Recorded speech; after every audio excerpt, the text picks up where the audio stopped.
আমি একটা কথা বারবারই বলি, মানুষের পেশাগত জীবনের উন্নতির জন্য চারটা কাজ নিয়মিত করা উচিত।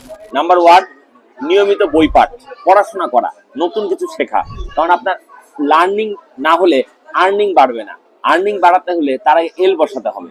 দ্বিতীয়ত বলি, প্রশিক্ষণ গ্রহণ, নিয়মিত প্রশিক্ষণ গ্রহণ করতে হবে। পৃথিবীর সবচেয়ে দুর্বলতম প্রশিক্ষকের কাছে যদি আপনি যান, অন্তত এমন একটা লাইন শিখতে পারবেন যেটা আপনার জীবনটাকে পাল্টে দিতে পারে। তৃতীয়ত, আমাদেরকে সুযোগ পেলেই দেশ এবং বিদেশে ঘুরে বেড়াতে হবে। দেশ ভ্রমণকালীন বা ঘোরাঘুরির সময় আমরা যে জ্ঞানটা লাভ করি, এটা কোনো ক্লাসরুমে বা কোনো বই পড়ে সম্ভব নয়। অতএব মানুষের সুযোগ পেলেই ঘুরতে যাওয়া উচিত। পবিত্র কোরআনেও মানুষকে ঘুরতে যাওয়ার ব্যাপার উৎসাহিত করা হয়েছে। ফোর্থ, বন্ধু নির্বাচনে সতর্ক হন। আমরা যদি বন্ধু নির্বাচনে সতর্ক হই, তাহলে বন্ধুরা আমাদেরকে সর্বক্ষেত্রে সহায়তা করতে পারে। চারটা পয়েন্ট: বই পড়ুন, প্রশিক্ষণ নিন, দেশ বিদেশে ঘুরে বেড়ান, আর বন্ধু নির্বাচনে সতর্ক হন।